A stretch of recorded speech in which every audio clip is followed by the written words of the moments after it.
Shalom, amados hermanos. Pues bueno, comentaba hace un momento que vamos a comenzar un nuevo ciclo de estudio de Torah.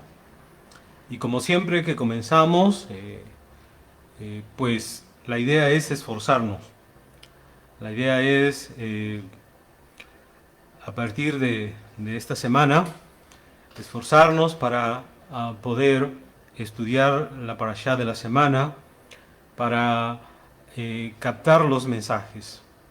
Y como siempre, esperamos, mis amados hermanos, que las enseñanzas que podamos hacerles llegar, tanto a la comunidad como a las personas que tienen a bien el seguir lo que enseñamos desde este lugar, bueno, pues les sirva mucho para aplicarlas en las vidas de cada uno de nosotros.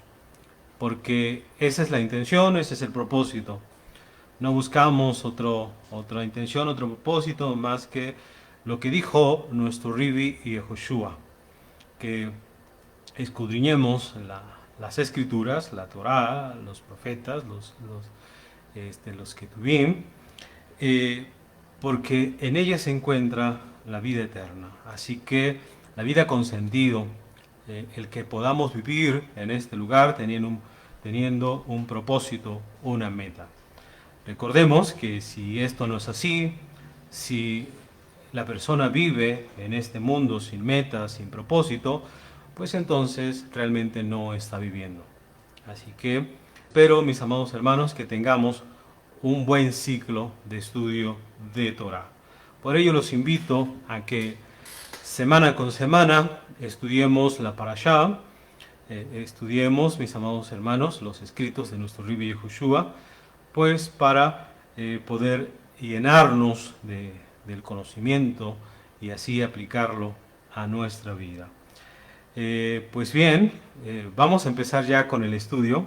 Eh, Estamos empezando la Torá, así que estamos en la parashá número 1, la parashá Bereshit, en el principio del crear de Hashem. Entonces, pues una porción obviamente muy conocida, claro está, ah, con muchos mensajes que obviamente tenemos que ir descubriendo a lo largo de ir estudiando. Como ustedes saben, cada año es diferente. Amén. Cada año que estudiamos la Torá, obviamente entendemos nuevas cosas, captamos nuevas cosas, porque Hashem nos brinda esa oportunidad, ¿no? Al estudiar Torah nos da la facultad de poder ir comprendiendo las cosas que, pues obviamente, solamente se pueden descubrir a través del estudio, de la reflexión, del análisis. Así que espero, mis amados hermanos, que podamos lograr este objetivo, el encontrar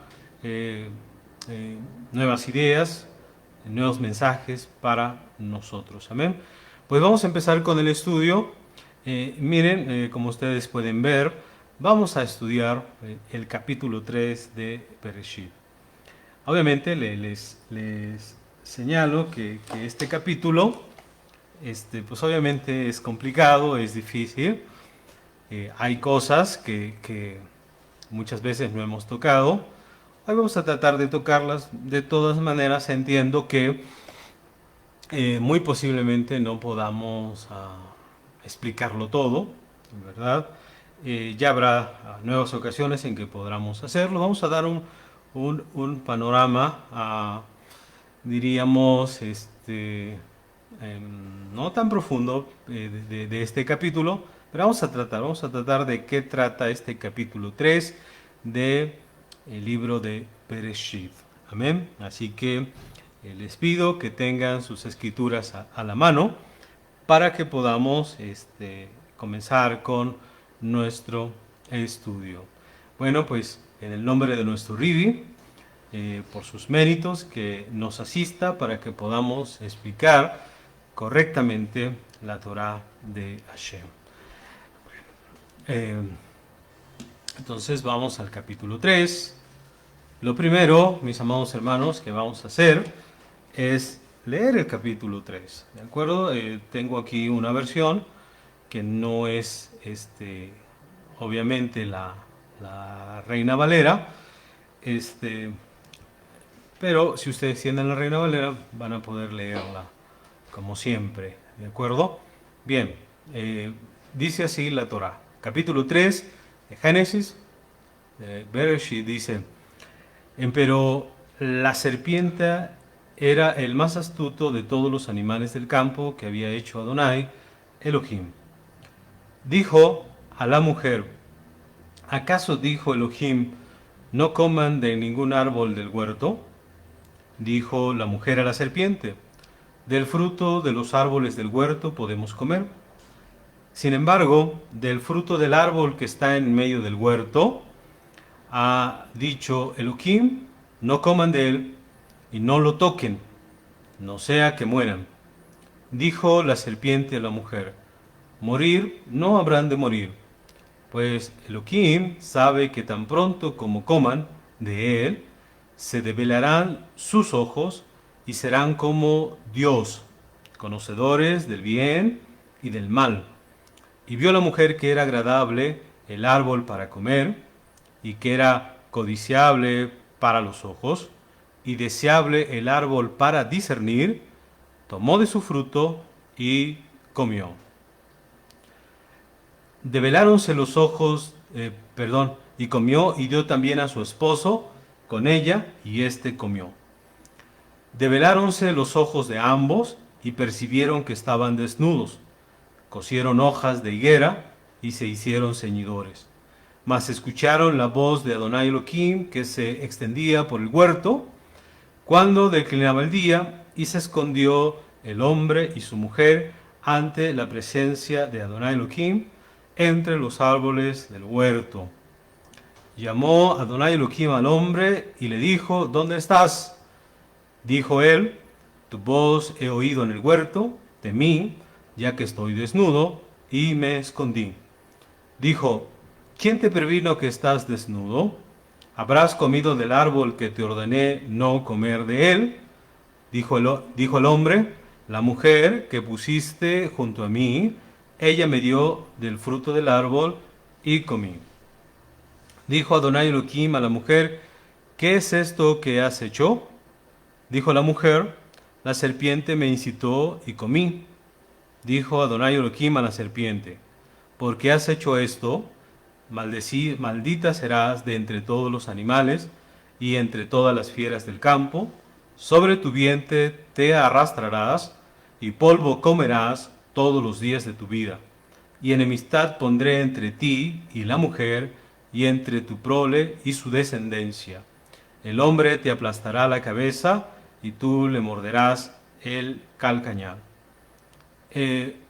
A la mujer dijo: habré de incrementar tu tensión en tu gravidez, con tensión parirás hijos, a tu marido desearás, mas él te dominará. A Adán dijo: puesto que has atendido la voz de tu mujer, comiendo del árbol que te ordené diciendo, no comerás de él, maldita será la tierra por tu causa, con esfuerzo comerás de ella todos los días de tu vida, espinos y cardos te producirá, y comerás las plantas del campo. Con el sudor de tu rostro comerás pan, hasta que vuelvas a la tierra, pues de ella procedes, ya que polvo eres tú, y al polvo habrás de volver. Llamó el hombre a su mujer con el nombre de Jabá, pues ella fue la madre de todo ser viviente. E hizo Adonai Elohim al hombre y a su mujer vestimentas para su piel, y les hizo vestir. Y dijo Adonai Elohim: he aquí el hombre se siente similar a uno de nosotros, para conocer el bien y el mal, y ahora, no sea que tienda su mano y tome también del árbol de la vida, y coma y viva para siempre. Le expulsó Adonai Elohim del huerto de Edén, para trabajar la tierra, desde donde había sido tomado. Cuando expulsó al hombre, colocó al este del huerto de Edén los querubines, y al fulgor de la espada que rotaba, para custodiar el camino hacia el árbol de la vida. Bien, esa ha sido nuestra lectura de Bereshit, capítulo 3, verso 1. Bien, capítulo 3 del 1 hasta el 24, ¿de acuerdo? Pues bueno, miren, vamos a estudiar en esta mañana de la siguiente manera. Vamos a tomar alguna parte del pasuk, del verso, y la vamos a explicar, ¿de acuerdo? Entonces empezamos con el verso 1. El verso 1 dice, y la serpiente era el más astuto de todos los animales. Y la nahash en hebreo, serpiente, se dice nahash. Así que cuando ustedes escuchen este término, obviamente se está refiriendo a la serpiente. Entonces, la serpiente, dice la Torá, era el más astuto de todos los animales del campo. Muy bien. Evidentemente, este capítulo ha sido, durante toda la historia de la exégesis bíblica y su interpretación, una fuente de controversias y comentarios dispares entre todos y los mejores intérpretes de la Torá.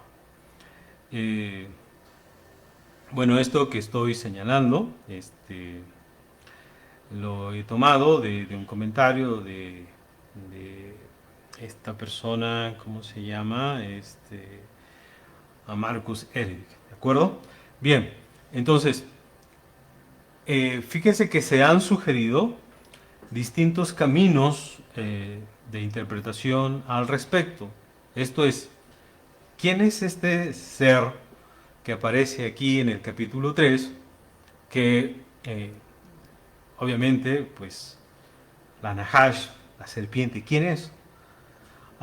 Si preguntamos al cristianismo, pues obviamente el cristianismo va a decir esa Nahash, esa serpiente, es el diablo, es Satanás, en hebreo es Satán, ¿verdad?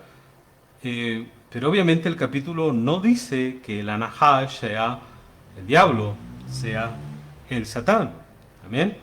Entonces, a lo largo de la historia, como acabo de señalar, se han sugerido distintos caminos interpretativos al respecto de quién es este ser. Desde los sabios del Talmud y el Midrash, entre quienes pues ha habido los que han tomado literalmente a los versículos, ¿de acuerdo? O sea, a la serpiente como un animal que habla.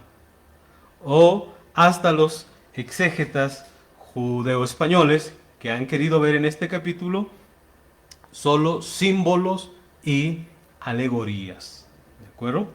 Entonces, por un lado tenemos a exégetas judíos que hablan acerca de que la serpiente, pues literalmente es un animal que habla, ¿de acuerdo? Y incluso que tiene pies, ¿de acuerdo? O los exégetas judeo-españoles que solo ven en este relato un capítulo que obviamente tenemos que tomarlo de manera simbólica, de manera alegórica, ¿de acuerdo? De esta manera vemos desfilar ante nuestros ojos la opinión que dice que la serpiente hablaba, tanto como habló la asna de Bilam, ¿se acuerdan? Bilam Rasha, el que fue a maldecir a nuestro pueblo Israel. Según Números, según el libro de Bemidbar, capítulo 22, verso 28.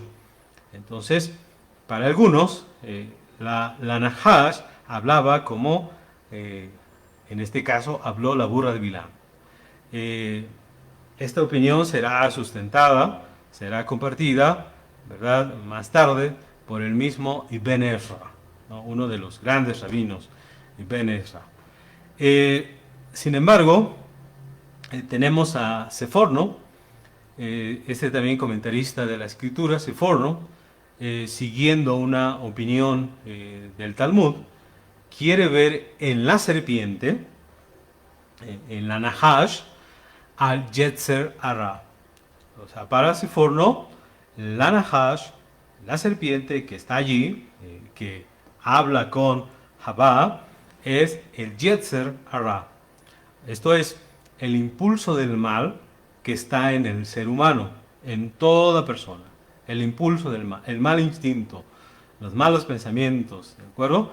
El impulso del mal que está en el ser humano y obviamente también lo asocia con Satán, con el Yetzer Hara, es decir, con las fuerzas, diríamos, negativas que salen al encuentro del ser humano para incitarlo a transgredir la voluntad divina. Esto es, con los pensamientos, con las ideas que se suben a la persona para transgredir los mandamientos de Hashem. Por otro lado, Maimónides ve en todo este capítulo una metáfora alegórica que estaría haciendo referencia a la fuerza imaginativa del ser humano, en este caso de la mujer. Entonces, como ustedes pueden, como podemos ver, para Maimónides, la Nahash, la serpiente, es la fuerza imaginativa del ser humano.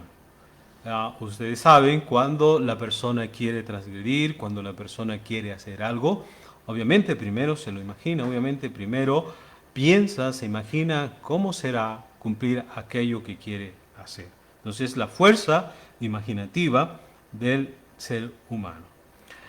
Hay otro personaje también muy famoso, Abarbanel, Don Ixaj Abarbanel. Él sugiere, hermanos, que la serpiente jamás ha hablado con la mujer, ni la mujer con ella. Aquí quiero que pongan mucha atención. Vean lo que dice este exégeta, ¿no? Que la serpiente jamás ha hablado con la mujer, ni la mujer con ella. ¿Por qué? Lo expresa de la siguiente manera, ya que no es un ser humano para que hable, ni tampoco dice la escritura que Hashem abrió su boca tal como dice el texto en referencia al asna de Bilam.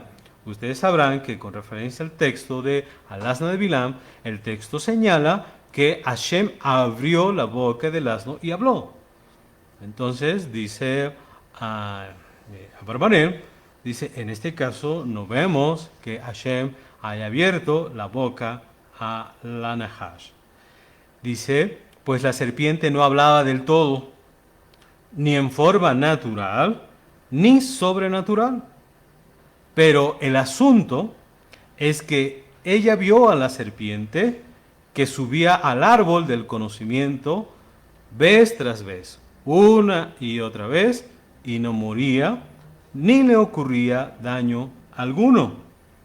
La mujer entonces razonó al respecto y le pareció estar hablando con la serpiente, y que la misma, al subir al árbol y al comer del fruto, parecía decirle, no habrán de morir. Miren cómo yo puedo tocar el árbol, y miren cómo yo puedo comer del árbol y no me pasa nada. Así también ustedes no tienen por qué morir. Ese es el comentario de Abarbanel. Entonces, de acuerdo a este comentario, resulta claro que para Abarbanel, que estamos enfrente de un monólogo de la mujer, que hablando consigo misma estaría elaborando un sistema racional para transgredir la prohibición que pesaba sobre el fruto de este árbol. Esto que señala Abarbanel obviamente es interesantísimo, porque nos coloca entonces, mis amados hermanos, que para Abarbanel, cuando una persona quiere transgredir alguna mitzvah, algo quiere hacer, obviamente primero trata de convencerse de lo que quiere hacer es correcto y que no sucederá nada y que lo hará por su bien. Entonces, Abarbanel señala que es un monólogo de la mujer, así que Por eso dice, la serpiente nunca habló con la mujer nunca habló con la serpiente no habla, solo se trata de todo este razonamiento que está teniendo la mujer al ver el árbol. Es como si nos imaginamos, la mujer estaría pensando, ¿por qué Hashem nos prohíbe comer de ese árbol? ¿Qué tiene ese árbol de especial? ¿Por qué podemos comer de todo y de ese no? Y entonces es ese monólogo que está teniendo la mujer consigo misma y está tratando de elaborar, como dice aquí, un sistema racional, o sea, autoconvencerse para poder uh, romper esa prohibición que pesa sobre el fruto del árbol. Entonces, de acuerdo a Abarbanel, la transgresión esencial habría sido, más que comer del fruto del árbol, la especulación del pensamiento que le facilita, en este caso, cometer semejante transgresión. O sea, todo lo que tiene que ver, porque obviamente Hashem este árbol está allí para probar, escuchen bien, para probar al hombre y a la mujer si siguen la voz de Hashem. El árbol está allí para probar. Solo una mitzvah le está siendo dada al hombre y a la mujer. No coman de ese árbol. Miren lo curioso. Tienen todos los árboles para comer. Y solamente se le prohíbe uno. Y es ese el que les llama la atención. Entonces, ese árbol está allí para probar si siguen o no la ordenanza de Hashem. Recuerden que Hashem prueba. Amén. No tienta. Pero obviamente para que la prueba y la tentación funcione, tiene que haber una mitzvah, una ordenanza de Hashem. Entonces la ordenanza de Hashem fue no coman, y quiere probar al hombre, y la tentación se presentó, en este caso, en la mujer. ¿De acuerdo? Y como dice Abarbanel, esto es un monólogo que tiene la mujer consigo misma para, obviamente que está elaborando toda esta serie de pensamientos para cometer esta transgresión. Entonces, los argumentos, vamos a decirlo así, autosugestivos que la mujer esgrime, que la mujer razona, no serían más que el resultado de la firme voluntad de violar y transgredir la voluntad divina. O sea que la mujer se propuso violar la mitzvah de Hashem. Amén. Entonces, vean ustedes, mis amados hermanos, lo que, obviamente, esto que estamos platicando ahorita se ha debatido mucho, desde siempre. Se ha querido saber quién es esta Nahash, quién es esta serpiente, ¿de acuerdo? Ahora, con base a lo que estamos señalando, vamos a destacar que probablemente a esta primera aparición de la Nahash, de la serpiente, en la Torah, la figura de la serpiente seguirá apareciendo o presentándose constantemente en la Torah y será tomada como señal, como diríamos, como algo malo, ¿verdad? Como algo dañino, como señal de magia, de idolatría, ¿de acuerdo? Entonces, la serpiente tendrá de aquí en adelante esa imagen. Eso nos llevará, por ejemplo, a que cuando vemos el Apocalipsis, si hablamos de la serpiente, ¿no? Cuando se habla de que la serpiente siempre ha engañado, pues tendrá esta imagen, ¿de acuerdo? Entonces, dice, este comentario lo tengo en esta otra parte, Kaufman Kohler, en su teología judía, dice lo siguiente: así como la serpiente en el relato de la creación representa a la inclinación al mal que surge en el hombre de su primer conciencia de la libertad, Satanás es una figura alegórica que representa el mal del mundo, tanto físico como moral. Entonces, quiero que veamos, mis amados hermanos, que en el judaísmo, en este caso, se ve a la serpiente como un relato, o como una alegoría, ¿verdad?, que representa la inclinación al mal. Esto es el instinto al mal que existe en el hombre y que lo motiva a transgredir, en este caso, la voluntad de Hashem. ¿De acuerdo? Y como dice aquí, el mal que surge en el hombre de su primer conciencia de la libertad. El hombre es un hombre libre, por lo tanto puede decidir qué hacer y qué no hacer. Amén. Entonces, como ustedes pueden ver, bueno, en lo que acabamos de decir, entonces,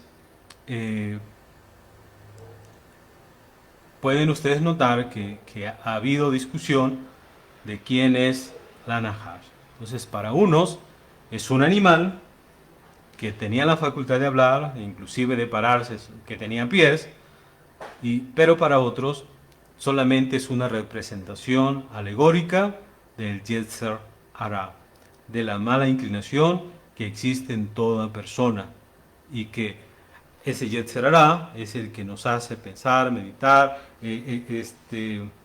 cuestionarlo todo para al final transgredir la voluntad de Hashem. Amén. Ya ustedes dirán qué es lo que toman, ¿de acuerdo? Bien, dice el verso 2 y 3.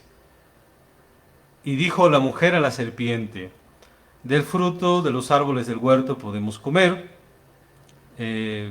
Obviamente le sigue diciendo que Hashem les dijo: no coman de ese árbol que pongo en medio, ¿verdad? Pero aquí algo curioso, la mujer dice: nos dijo que no comamos de él, ni siquiera lo toquemos, no sea que muera. Entonces vean ustedes que si ustedes leen anteriormente, cuando Hashem dio la mitzvah de no comer del árbol que estaba en medio del huerto, mis amados hermanos, solo dijo: no pueden comer. Pero en este caso la mujer le agrega, en este diálogo que tiene con la serpiente, le dice: nos ha dicho que no comamos, pero también nos dijo que no lo toquemos. Como ustedes pueden notar, esa parte no forma, válgase la redundancia, parte de lo que Hashem había prohibido. El árbol se podía tocar, no había ningún problema en tocarlo, todo el problema estaba en comerlo. Amén. Entonces, la mujer dice: y también se nos dijo, ni siquiera hay que tocarlo, porque si lo tocamos, vamos a morir. Entonces, notamos que la mujer no reproduce exactamente el mandato de Hashem con fidelidad, ¿de acuerdo? Sino que le agrega una provisión a la que ya existía. Ajá. En este caso, el comentarista Rashi, él señala que el hecho de agregar la condujo a minimizar el alcance verdadero del mandato. O sea, la mujer agregó y al agregar minimizó. En este caso, Rashi se apoya en la tradición oral de los sabios que dijeron: todo incremento de palabras conduce al error. Todo incremento de palabras conduce al error. ¿Qué quiere decir? Que cuando las personas le aumentamos a una mitzvah, realmente estamos reduciéndole, estamos quitándole. ¿De acuerdo? Por eso es importante no aumentar ni quitar. Dice el verso 5: serán como Dios. ¿Verdad? Según esto, la serpiente le dijo: ustedes serán como Dios. No van a morir. Si comen, no van a morir, sino que serán como Dios, conociendo el bien y el mal. Bien, entonces, fíjese que en este caso la serpiente, como realidad o símbolo, como ya lo expresamos, ofrece la gran tentación de ser como Dios. O sea, ¿cómo convence, en este caso, la serpiente a la mujer para que coma del árbol? Le dice, es que si ustedes comen, ¿por qué creen que Hashem les prohibió que coman del árbol? Porque obviamente, dicen algunos midrashim, él comió del árbol. Y miren qué tan inteligente se hizo, que hizo mundos. Entonces, si ustedes lo comen, obviamente serán tan inteligentes como él. Así que se los prohibió a ustedes para que ustedes no sean fabricantes de mundos, no sean tan inteligentes como él.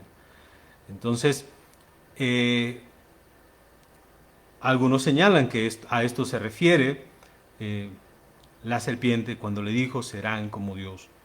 Esto es, si ustedes lo prueban, van a hacer igual a Hashem. Entonces, obviamente, con esta idea en mente, la mujer dijo, pues eso es bueno, ¿verdad? Pero, obviamente, tendrá que pasar por el mandato de Hashem.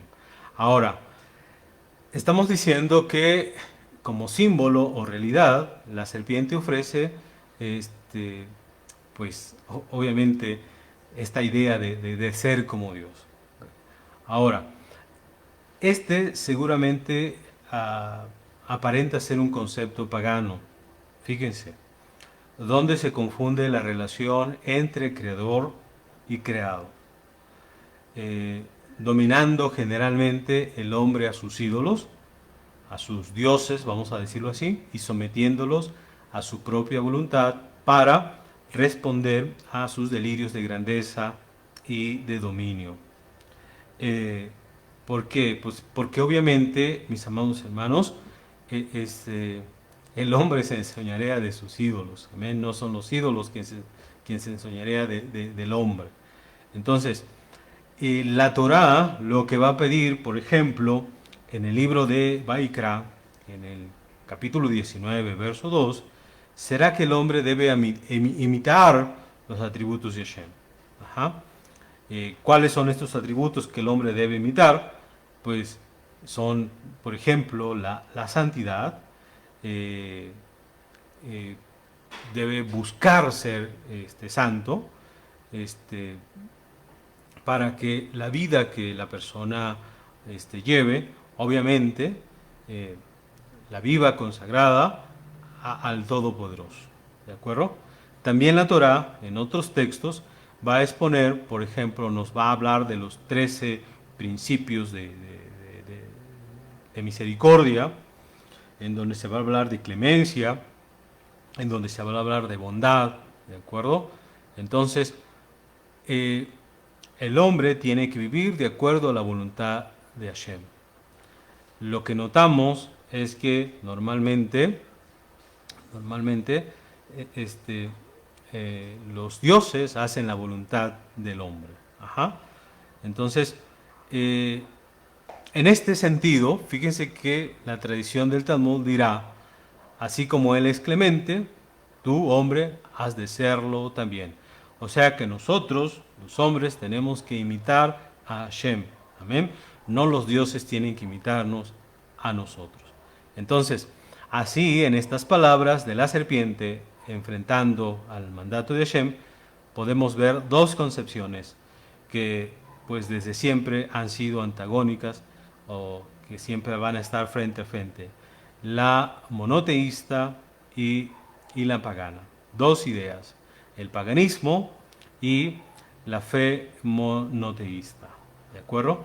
Fíjense que a la luz de esto que acabo de señalar, entendemos el significado de la maldición que sufrirá la serpiente y su caída definitiva después que tendrá que arrastrarse a nivel del suelo y cada vez que levante la cabeza será golpeada y destruida por el hombre. Porque en definitiva, hermanos, este es el mensaje de la Torá en su enfrentamiento permanente con la idolatría. Siempre el Tanaj, la Torá, estará peleando con la idolatría y con sus perniciosos resultados que alientan a la soberbia del ser humano. De hecho, Fíjese que el profeta Isaías, en el capítulo 2, verso 17, la soberbia, dice allí, la soberbia del ser humano va a caer o decaerá con la desaparición misma de la idolatría. Entonces ven ustedes cómo la soberbia y la idolatría siempre van juntas. ¿De acuerdo? Bien, espero que de hecho, hay muchas cosas que se nos van a pasar, no vamos a poder, diríamos, explicarlas del todo, pero en otras ocasiones lo vamos a poder lograr. Vamos al verso 6, donde dice que cuando la mujer veía al árbol, decía que dice la Torá que el árbol era agradable era el árbol para comer y que era codiciable a los ojos y deseable el árbol para discernir. Fíjense lo que señala la Torá, que el árbol era agradable para los ojos, agradable para comer, y era codiciable a los ojos y deseable para discernir. Entonces, la mujer vio que el árbol era bueno para alimento, como alimento, y que era una delicia para los ojos, y que el árbol era codiciable para discernir. Entonces, de acuerdo a lo que estamos leyendo, aparentemente no estamos frente a un acto irreflexivo de la mujer. Por eso lo que explicamos al principio, que la mujer estuvo elaborando un sistema para poder violar el mandato de Hashem. Porque esto que nos dice la Torá no es un acto irreflexivo. Quiere decir que la mujer estuvo viendo el árbol. Por eso dice que era agradable para comer, que era codiciable a los ojos y deseable el árbol para discernir. Entonces, no estamos ante un acto irreflexivo. Quiere decir que hubo un discernimiento, que hubo una meditación acerca de observar el árbol, tratar de entender, ¿de acuerdo?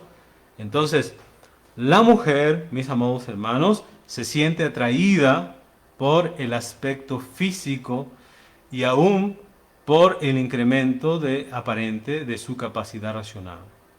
Y por lo tanto, estamos frente a una decisión que implica la posesión del libre albedrío del ser humano. Así que vamos a decirlo así, que la mujer muchas veces, cuando hablamos de que la mujer hizo tal o cual cosa, que lo hizo de manera irreflexiva, ¿de acuerdo? Pero como estamos viendo, hubo reflexión, hubo meditación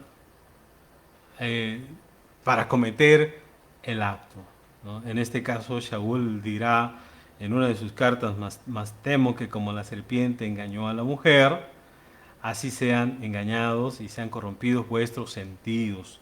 ¿Amén? Entonces, si entendemos, por ejemplo, que la serpiente que engañó a la mujer es su yetzer hará, su mala inclinación, o sea que toda la reflexión que hizo la llevó a ¿qué? A transgredir la voluntad de Hashem.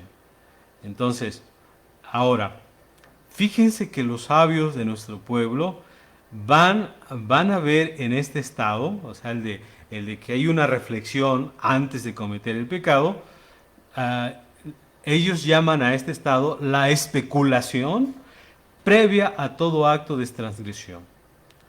O sea, cada vez que el hombre va a cometer algo, siempre hay una especulación previa. Siempre hay una meditación, una reflexión. Siempre dice, ¿cómo me veré? ¿Cómo me sentiré? ¿Qué me va a pasar? ¿De acuerdo? Entonces, esa especulación empieza siempre con la racionalización del mismo. ¿De acuerdo? Entonces, eso fue lo que le pasó a la mujer. La mujer se vio deslumbrada por este fruto del árbol. ¿De acuerdo? Bueno, la Torá sigue diciendo, tomó de su fruto y comió, dio también a su esposo con ella y éste comió. Entonces, don Isaac Abarbanel señala, fíjense que él dice, Abarbanel, él resalta en este caso la brusquedad de la actitud de la mujer que compulsivamente da de comer el fruto prohibido a su esposo en este caso, como si él estuviera sometido a la voluntad de ella. O sea, si vemos el relato, pareciera que el marido está sujeto a la voluntad de la mujer. O al menos eso es lo que ella piensa, dice Abarbanel. Ajá. Pero, por otro lado, también resalta la insensatez del hombre al obedecer instintivamente a esta compulsión. O sea que el hombre, ¿no? Cuando la mujer llega con el fruto y se come, y el hombre no es capaz de decirle, pero ¿por qué voy a comer si eso está prohibido? Ahora tú comiste, pues ni modo, pero yo no voy a comer. O sea, el hombre es insensato, ¿de acuerdo? Entonces, y miren, en general los comentaristas tradicionales de la Torah quieren ver en esta actitud de la mujer un hecho característico de quien, una vez incurrido en un error, buscan compartir el mismo para evitar un estado de soledad espiritual. Como diciendo, pues no me voy solo, ¿no? Me llevo a alguien más. Pero eso es lo que pasa por la mente de la persona. En este caso, la mujer, o las personas, cuando llegamos a incurrir en un error, queremos compartir, queremos que otras personas también experimenten aquello. Ajá. Ahora, esto es lo que efectivamente va a ocurrir de acuerdo al texto, ya que después de que comen del fruto, ambos descubrieron su desnudez, ¿de acuerdo? Y con todo el simbolismo que esto encierra, amén de su significado literal, ¿de acuerdo? Entonces, descubre su desnudez y se avergüenza, y ahora quieren estar solos, entonces hay un estado de soledad espiritual, ahora se esconde. De hecho, cuando pecamos, cuando transgredimos la Torah, nos sentimos así, en un estado de soledad espiritual. Y podemos tener las comodidades y todas las cosas aparentemente bien y no nos sentimos bien, ¿de acuerdo? Porque hay soledad espiritual. Bueno, dice el verso 7. Dice el verso 7. Dice, y develáronse los ojos de ambos. Develáronse los ojos de ambos. Otras versiones dirán, entonces se abrieron los ojos. Pero obviamente ellos no tenían los ojos cerrados. Ellos los tenían abiertos. Por eso es que alguno dice, develáronse los ojos de ambos. Cada uno de nosotros, hermanos, debe observar detenidamente las palabras de la Escritura. ¿Por qué? En este caso, las palabras de la Escritura dicen, develáronse los ojos de ambos y percibieron que estaban desnudos. Ajá. Entonces, fíjense, es interesante esto que dice la Torá, porque la Escritura no dice, develáronse los ojos y vieron. No dice eso, sino develáronse los ojos y percibieron. Amén. Pues lo que ellos habían visto antes, o sea, todo su cuerpo desnudo, es lo que vieron después de que cometieron la falta. O sea, lo que ellos habían visto antes es lo que vieron después. El chiste está que no había vendas sobre los ojos, que en este caso se le quitaran, sino lo que tenemos que entender es que se llegó a un nuevo estado, en este caso, en el que se encontró feo lo que antes no se encontraba feo. Fíjense lo que pasó con ellos, ¿de acuerdo? Antes ellos podían mirarse y no se miraban absolutamente nada feo, pero ahora, pudiendo percibir, ven lo mismo, pero ahora perciben otra cosa. Lo que antes no era feo, ahora es feo para ellos. Entonces debemos saber, mis amados hermanos, que en este caso el verbo pakoach en hebreo se emplea exclusivamente con el significado de descubrir lo develado, lo no y no con el recobrar de la vista, ¿de acuerdo? Sino con aquello que no se alcanza a ver. Por eso dice la Torá, y percibieron que estabas desnudos y se hicieron ceñidores. Ahora tienen otra cosa que los hace percibir lo negativo. Antes no podrían percibir lo negativo, pero ahora lo pueden percibir. Entonces, como ustedes pueden ver, ellos estaban en un estado, podríamos decirlo así, de inocencia, nada les causaba vergüenza, no tenían por qué cubrirse, pero ahora descubren que tienen que cubrirse. Por eso dice, y percibieron, no es que se les abrieron los ojos, no tenían vendas, ¿de acuerdo?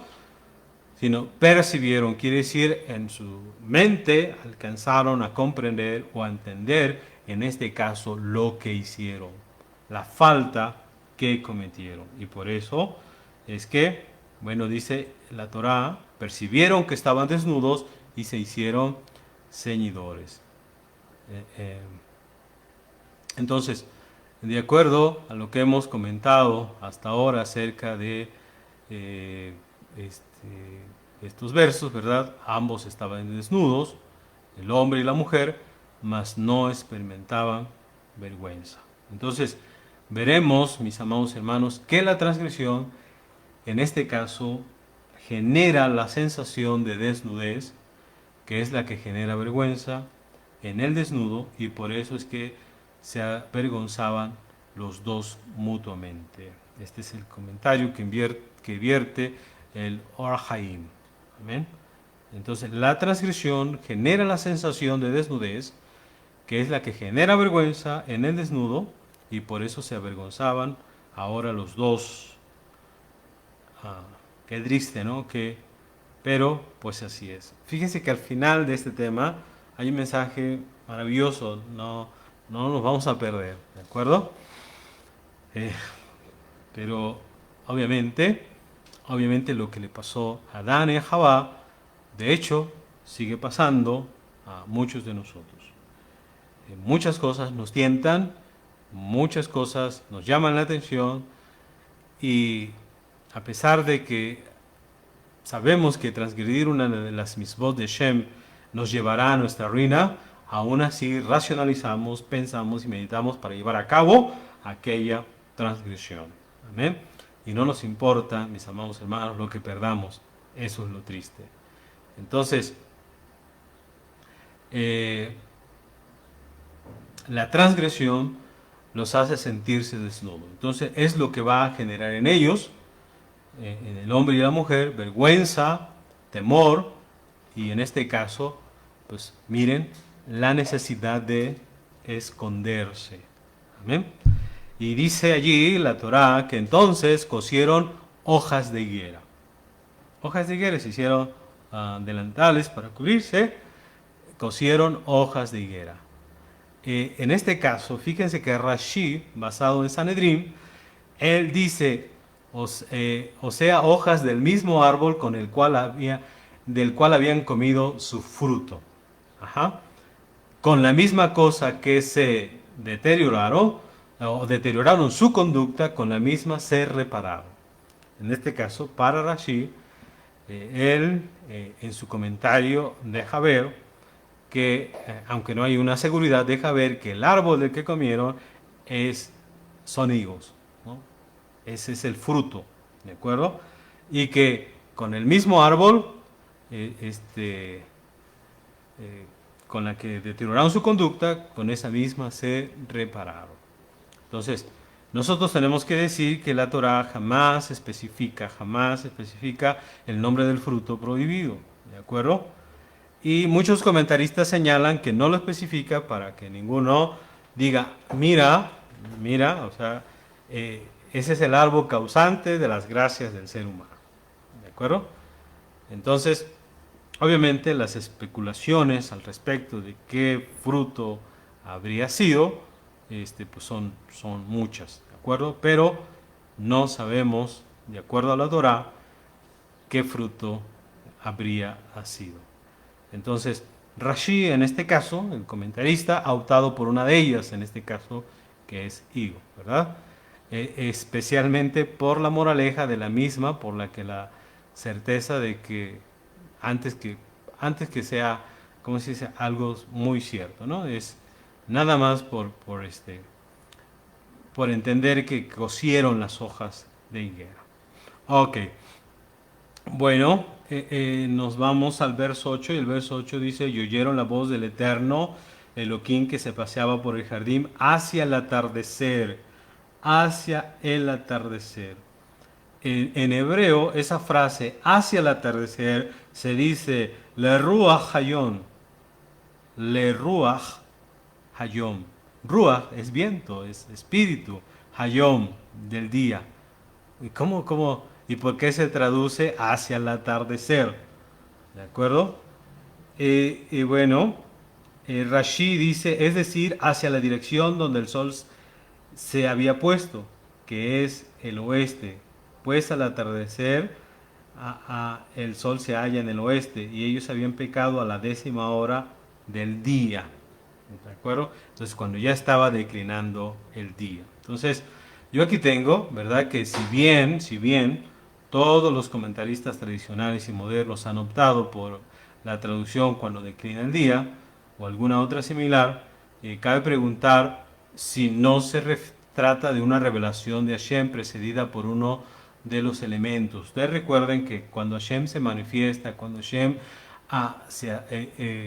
pues hace una de sus apariciones, vamos a decirlo así, siempre lo hace tomando en cuenta los elementos, en este caso el ruach, el viento, el aire. ¿Amén? Entonces, siempre toma algunos elementos de la naturaleza, en este caso ruach, viento. Entonces, es evidente en varios libros del Tanaj, ¿verdad?, que la manifestación de Hashem ocurre precedida por elementos de la naturaleza. Entonces, cuando dice aquí, hacia el atardecer, le ruach hayom, podría ser una manifestación que Hashem se manifestó con un viento, ¿de acuerdo? Hay muchos textos que nos hablan de esto. Entonces, en lo que estamos señalando es muy posible que sea la interpretación de las palabras Et Kol Hashem, Elohim, Vegam Ruach Hayom, la voz de Adonai Elohim que se expandía por el huerto cuando declinaba el día. La voz de Hashem, Elohim, que se expandía por el huerto cuando declinaba el día. Y entonces, probablemente, mis amados hermanos, ese viento y su efecto sobre los árboles, pues, ustedes pueden imaginar, del huerto de Edén habría conducido al hombre y a la mujer a esconderse ante la voz de el Eterno que se expandía en el huerto. Entonces, cuando oyeron ese viento que venía, fueron ¿a qué? A esconderse. ¿De acuerdo? ¿Qué dice la Torá? Que Hashem le dijo, ¿dónde estás? ¿Dónde estás? ¿No? ¿Dónde estás? Obviamente ha sido una de las frases que ha sido fuente de inspiración para muchos autores judíos, escritores, que han elaborado muchas y refinadas teorías acerca de cuando Dios busca al hombre. ¿Dónde estás? ¿Dónde estás tú? ¿No? Se han escrito muchos libros sobre esta frase. Sin embargo, mis amados hermanos, en lo que estamos planteando, en la opinión que estamos señalando, esta pregunta de ¿dónde estás? Es el fiel reflejo del más puro estilo bíblico que no tiene otra connotación más que la apertura de un diálogo suave. ¿Esto qué quiere decir? Cuando Hashem se le presentó al hombre y a la mujer y le pregunta ¿dónde estás? Lo está haciendo, mis amados hermanos, porque quiere entablar con ellos un diálogo suave, sin brusquedad, sin acusación. En este caso, quiere darles la oportunidad a Adán y a su esposa de poder hablar, de poder decir la verdad. ¿Dónde estás? No presentado, ¡hey! ¿Qué han hecho? ¿Qué pasó? ¿cómo es posible? No, sino, ¿dónde estás tú? ¿De acuerdo? Rashi, este comentarista muy famoso, capta, mis amados hermanos, muy bien lo que acabamos de decir. ¿De acuerdo? Él, en nombre del Midrash, Rashi dice que obviamente Hashem sabía dónde está el hombre. Ajá. Entonces, él sabía dónde estaba. Sin embargo, le preguntó para iniciar con él palabras para que no se turbe en sus respuestas si fuera castigado súbitamente. Esto mismo va a ocurrir con Caín. Ustedes recordarán que Hashem también le ha dicho, ¿dónde estás? ¿Qué estás haciendo? ¿Verdad? Y todo para que Caín le pueda decir, ¿de acuerdo? ¿Dónde está Abel, tu hermano? Entonces, siempre que Hashem hace esto, es para darles la oportunidad a las personas de confesarse, de decir, he hecho esto, Hashem. Eh, pero obviamente, las personas no, eh, no lo ven así, ¿de acuerdo? Obviamente por el miedo, ¿no? Entonces, dice, eh, este, la mujer que pusiste junto a mí, que le dijo a Hashem, ¿dónde estás tú? ¿Verdad? ¿Qué le dice el hombre? El hombre le dice, me escondí, tuve miedo de ti. Hashem le dice, oye, ¿de dónde tuviste miedo? Porque tuviste miedo, ¿de acuerdo? Eh, le dice el hombre, la mujer que pusiste junto a mí. Tú me la diste, eh, tú, tú me la diste a la que me dio a mí de comer. Eso es lo que comenta Ibn Ezra, como diciendo, es tu culpa, no es la mía, yo no te la pedí, tú me la diste y mira lo que me hizo. Amén. Mira lo que me pasó con el regalo que me diste, ¿verdad? Entonces, eso pareciera decir en este caso el hombre, la mujer que pusiste junto a mí. Entonces, aquí, mis amados hermanos, estamos enfrente, ¿verdad? Aquí estaríamos frente a una responsabilidad que el hombre evade, en este caso, atribuyéndosela al mismo Hashem. Pero esto es algo que normalmente ocurre en las personas. Esta es una tendencia de las personas que cuando nos encontramos que hay que asumir responsabilidades, normalmente le echamos la culpa a alguien más, ¿no? Normalmente no nos hacemos responsables, ¿de acuerdo? Entonces, dice Ibn Ezra que tú fuiste el que me la diste a mí, entonces tú eres el culpable. Ahora, por otra parte, Adán estaría confesando aquí su falta de reflexión en el momento oportuno, o sea, en el momento de comer del fruto del árbol, y estaría en este caso tratando de racionalizar lo irracional de su conducta anterior. O sea, porque ¿quién obligó a Adán a comer? Nadie, ¿de acuerdo? Pero obviamente él está tratando de buscar alguna excusa, alguna razón, de decir, bueno, si fallé fue por esto, ¿de acuerdo? Entonces, ahora, le dijo, permítanme, eh, obviamente me estoy brincando algunas cosas, no las voy a comentar, tengo otro tema que dar y ya en ello voy a comentar algo más. De hecho, en la tarde hablaremos sobre esto de la mujer, que el árbol era, como dice el texto, 3:6. En la tarde vamos a comentar que la mujer vio el árbol, era bueno como alimento y que era codiciable a los ojos y que era árbol codiciable para discernir. De eso hablaremos en la tarde, ¿de acuerdo? Bien, entonces le dijo a Hashem, a la serpiente, ¿por qué has hecho esto? fíjese que aquí lo que tenemos que ver, mis amados hermanos, es que la serpiente no es interrogada, ya que el animal no es un ente moral. O sea, no se le dice, ¿por qué hiciste esto? ¿No? Perdón, eh, sino que simplemente se le, se le pasa a castigarla. ¿De acuerdo? Entonces, eh, fíjense que en este caso los comentaristas, tanto antiguos como los modernos, quisieron siempre comprender que a partir de este momento sería transformada la naturaleza de la serpiente y que a partir de este momento deberá arrastrarse sobre su vientre. Ok, sin embargo, esto no es el espíritu bíblico, pues Hashem no crea la naturaleza para cambiarla, sino más bien estableciendo leyes fijas y duraderas que operen sobre la misma.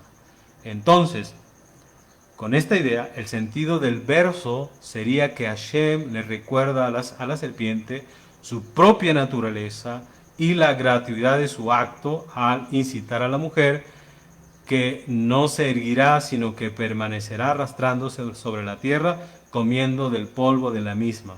O sea, como que Hashem dice, tú ya eres así, así seguirás, no tendrás otra cosa. Tú eres así, ¿de acuerdo? Por eso es que algunos señalan que la clave de esto está en la palabra comerás polvo. Fíjense, ¿qué comentan? Dice así, parecería que estamos frente a una represalia, eso lo dice Bene Jacob. Beno Jacob dice, parecería que estamos frente a una represalia. Tú, serpiente, hiciste comer a la mujer del fruto prohibido. Tú, cuya naturaleza es comer lo más bajo y lo más despreciable de la tierra, o sea, el polvo de la misma. Amén. Entonces, ¿qué es lo que hace Hashem? Es recordarle lo que es su condición, no cambiarla, ¿no? Como algunos comentaristas, tanto antiguos como modernos, señalan que cambia su naturaleza. De hecho, hay dibujos, hay figuras en donde se representa, muy antiguas, en donde se representa a la serpiente con patas. ¿De acuerdo? Bien. Ahora, dice que a la mujer dijo, incrementar a vez de incrementar tu tensión en tu gravidez, con tensión parirás hijos, a tu marido desearás más, a tu marido desearás, mas él te dominará. Entonces, lo que voy a comentar, por favor pongan la atención, esto se refiere a las molestias propias de la mujer aún antes del embarazo. ¿De acuerdo? La mujer no puede eludirlas debido a su constitución física. Entonces, la mujer se siente irresistiblemente atraída por el hombre y va en pos de él. Ella sabe, no obstante, que a través de esto se subordina a él. Entonces, la opinión, en este caso generalizada, acerca de este texto, de que aquí estamos frente a un castigo para la mujer, algunos señalan que esta interpretación es imposible por varias razones. Uno, Dios mismo, al bendecir al hombre y a la mujer, en Bereshit 1:28, los bendijo diciéndoles, fructifiquen, multiplíquense, ¿de acuerdo? Entonces, las molestias de la mujer están inseparablemente conectadas con este hecho, ¿de acuerdo? A veces hemos llegado a comentar que la mujer tendría hijos sin dolor y sin angustia, ok. Pero en lo que estoy comentando hay una reflexión. Y segundo, lo que el texto está diciendo es que Hashem le está recordando a la mujer las tensiones y dificultades propias de su constitución. Sin embargo, tal vez pueda encontrarse algo de castigo en el hecho de que esta situación se le recuerde a la mujer en este momento, después de haber comido del fruto prohibido. Amén. Bueno, entonces la Torah sigue diciendo, con tensión parirás hijos.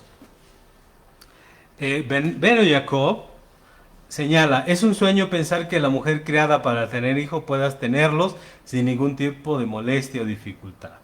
Dice, es un sueño.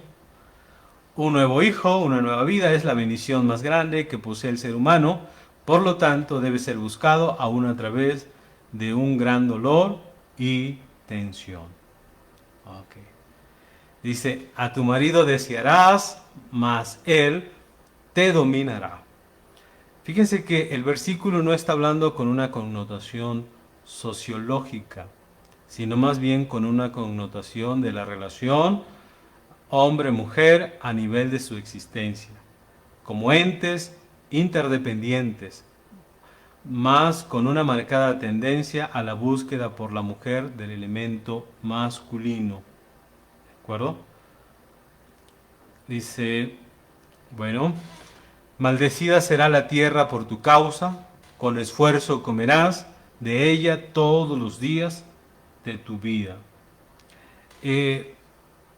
La intención de este verso es señalar, hermanos, que al principio Adán había sido establecido por Hashem mismo en el huerto de Edén, tierra donde no tenía penurias, ¿verdad? No tenía molestias, pero ahora, por causa de la transgresión, será expulsado de allí, y la tierra en la cual deberá habitar será en sus días maldecida por causa de él. Esto quiere decir que si planta cereales, crecerán también espinos, ¿de acuerdo? Entonces, por lo tanto, se verá obligado a comer, podríamos compararlo como a los animales. Y eso va a durar hasta que vuelva a la tierra, ¿de acuerdo? Lo que puede ser interpretado, en este caso, como límite de la duración de la maldición, o sea, hasta que Adán vuelva a la tierra, hasta el día de su muerte. ¿Por qué entendemos esto? Bueno, pues después de su muerte serán ordenadas las cosas en mucho, y la tierra no será maldecida, como ocurriera en su vida, pues así dice el texto de la Torá, por ejemplo, cuando habla con respecto a Noah. En Bereshit capítulo 5, en el verso 29, dice, este nos traerá consuelo de nuestro trabajo y del esfuerzo de nuestras manos, por causa de la tierra que Adonai ha maldecido. Entonces, con este texto se da a entender que la maldición que la tierra sufrió a causa de Adán, Noah trajo descanso, ¿de acuerdo? Y a partir de allí, mis amados hermanos, la tierra dejó de estar maldecida. Y fíjense que también se insiste en esta idea en Bereshit 8:21, cuando después del Mabul, del diluvio, fíjense que se dice lo siguiente, vayan a su Torá, en Bereshit 8:21, allí dice, no volveré más a maldecir la tierra por causa del hombre, ya sea Adán o cualquier otro hombre, porque el impulso del corazón del hombre es malo desde sus mocedad o juventud, y no volveré más a destruir a todo ser viviente como ya lo hice. Entonces, en realidad así ocurrió, pues después de la muerte de Adán, la humanidad, mis amados hermanos, desarrolló la agricultura y se fortaleció. Entonces dice Abarbanel dice, porque Adán era pasible de castigo más que sus hijos y su descendencia, que no habían estado en esa transgresión. O sea, que todos los días de la vida de Adán, la maldición estuvo sobre la tierra. En eso, muchos comentaristas expresan esta idea. Uno de ellos, Abarbanel. Amén. Bien, vamos al verso 20. Dice, y dominó el hombre a su mujer, y denominó el hombre a su mujer, o llamó el hombre a su mujer con el nombre de Jabá, pues ella fue la madre de todo ser viviente. El comentarista Samson Rafael Hirsch destaca, mis amados hermanos, que justamente cuando el hombre toma conciencia de su finitud, de su fin, de su vida y de la muerte que le va a ocurrir, obviamente, encuentra en la mujer la fuente de la vida y de la continuidad. Es la mujer la que sigue proyectando la vida. Entonces, es aquí donde por primera vez va a aparecer la palabra Ima, madre. Amén. No solamente con respecto a sus hijos, sino con respecto a, a- a- a toda la vida. Amén. O sea, a la humanidad, que en este caso pues va a venir de Jabá, que la vamos a denominar la primera mamá. Amén. La primera madre. Jabá es la madre de todo ser viviente. Amén. Bien.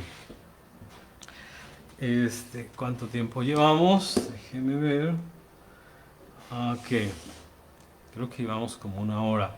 Bueno, vamos a continuar para concluir el capítulo. Dice el 21, hizo Adonai Elohim al hombre y a su mujer vestimentas para su piel y les hizo vestir. Eh, este verso aparece a modo de preludio de la expulsión de Adán del huerto de Edén. Pues cuando Hashem quiso expulsarlo de aquel lugar, eh, obviamente de un lugar, como dice la misma palabra, del Edén, ¿no? Un lugar donde el clima es benigno, donde el clima es bueno, entonces fue necesario vestirlo con vestimentas para que el hombre enfrentara el clima de la tierra donde tendría que transitar.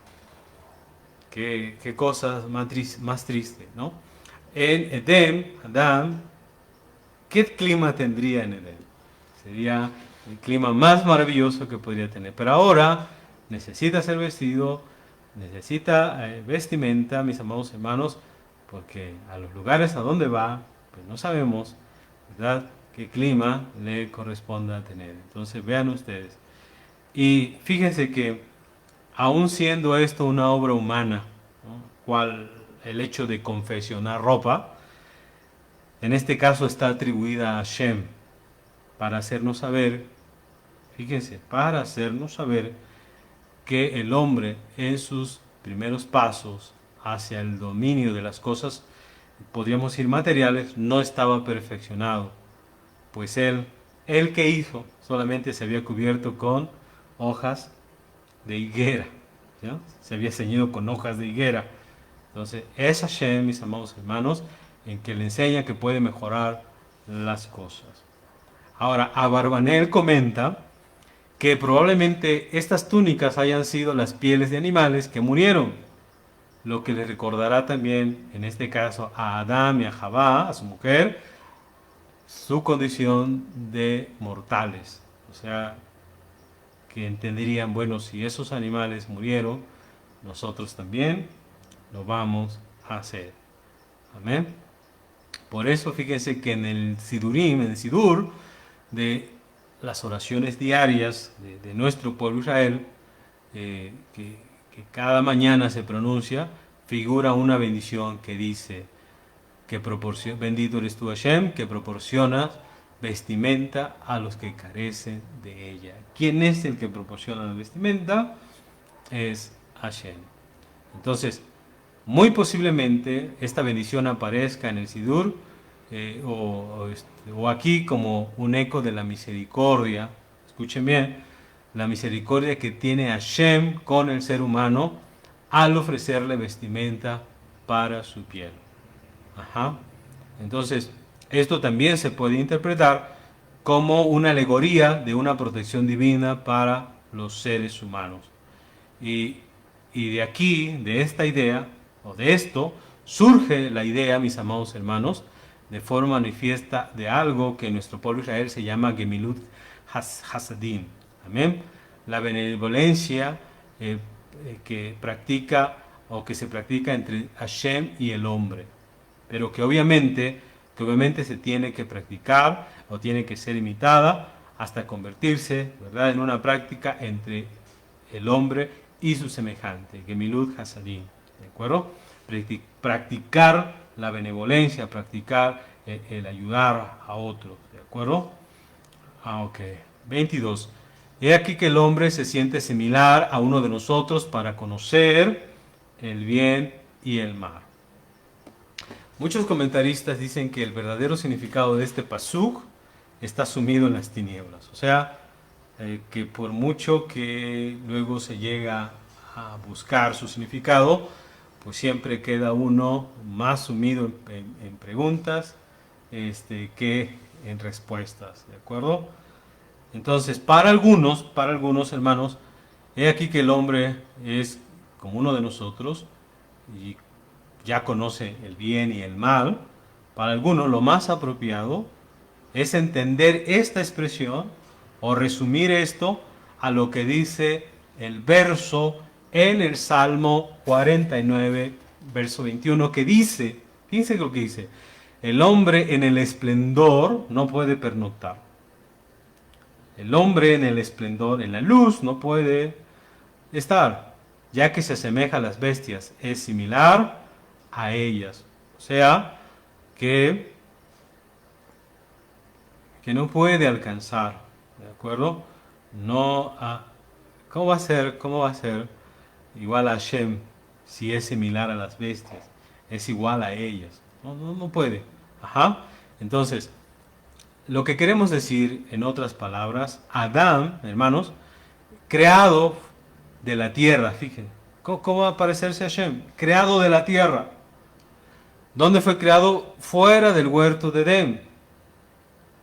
Y Hashem lo había llevado allí mismo, ¿de acuerdo? Entonces, en el huerto de Edén, entre todos los árboles que lo poblaban, había uno cuyo fruto, en este caso, fue prohibido para comer, ¿de acuerdo? ¿Qué fruto fue prohibido comer? El árbol del conocimiento del bien y del mal. Pero hay algo curioso y que este es el mensaje que me gustaría que se quedaran en esta mañana. Pero allí también estaba el Etz Haim. El Etz Haim, el árbol de la vida. Fíjense, había dos árboles, ¿de acuerdo? El árbol del conocimiento del bien y del mal y el Etz Haim. Ahí estaba, el árbol de la vida. Y lo más sorprendente, sobre el cual no pesaba ninguna prohibición.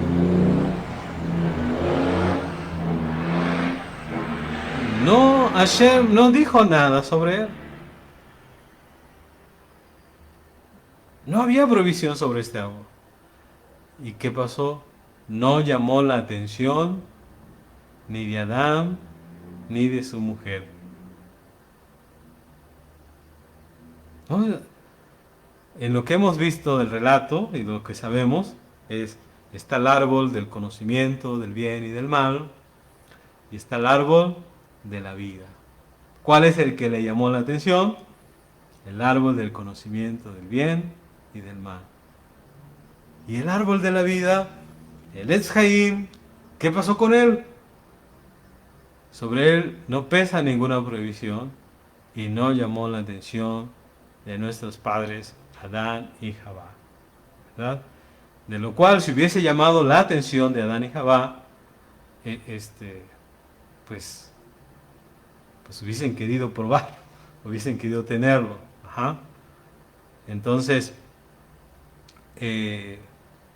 lo que nos enseña, mis amados hermanos, es que el hombre le va a prestar más atención a los aspectos triviales de su vida que a la vida. A la vida. ¿De acuerdo? Le pondrá más atención a los aspectos triviales de su vida que a la vida. De hecho, muchos despreciamos la vida y hacemos cosas que ponen en riesgo constantemente nuestra vida.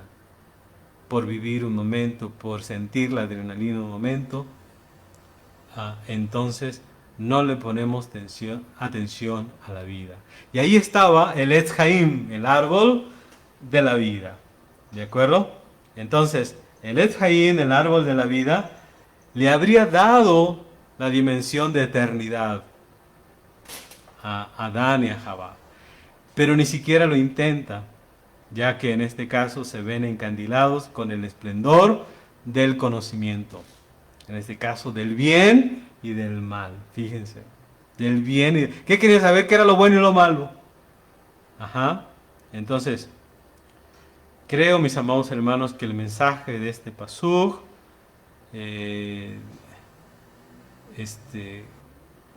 sea que Adán elige lo trivial en detrimento de lo esencial. Y eso no solo estará en Adán, sino estará en todas las personas.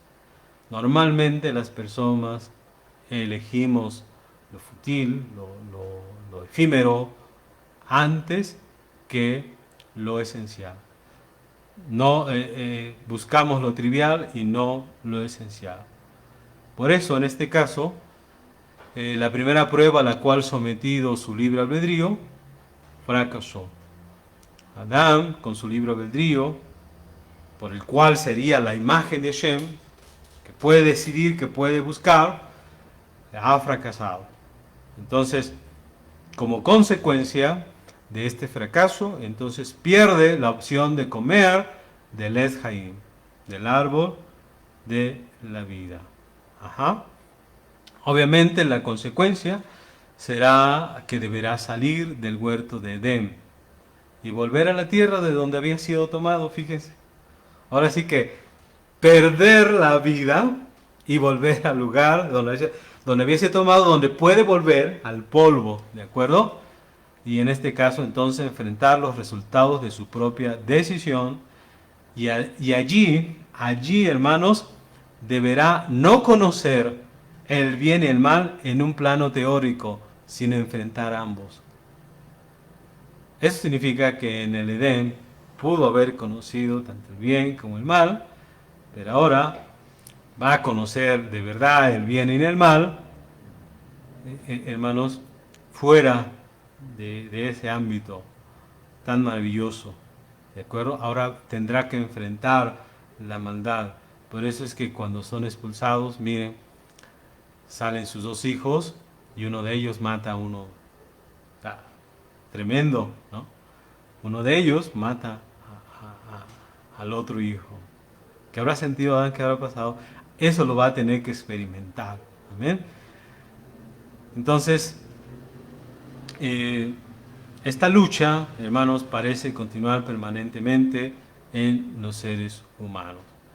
Entonces, el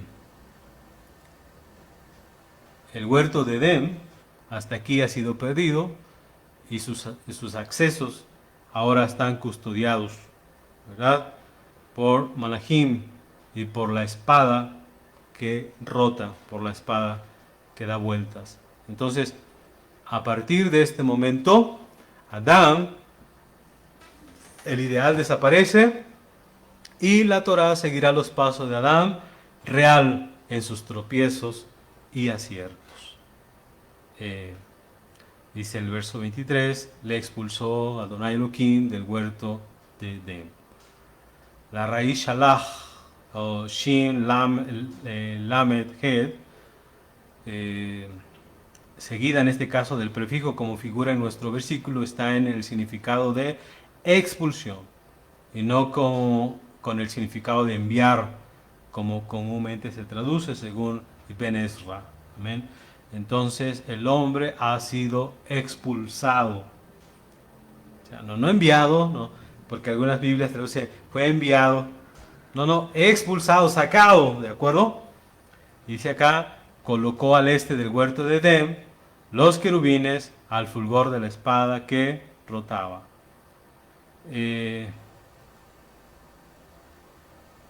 Maimónides, en el libro Guía de los Perplejos, dice, entiende que estamos aquí enfrente a una visión de una de las manifestaciones del poder de Hashem a través de sus enviados o emisarios.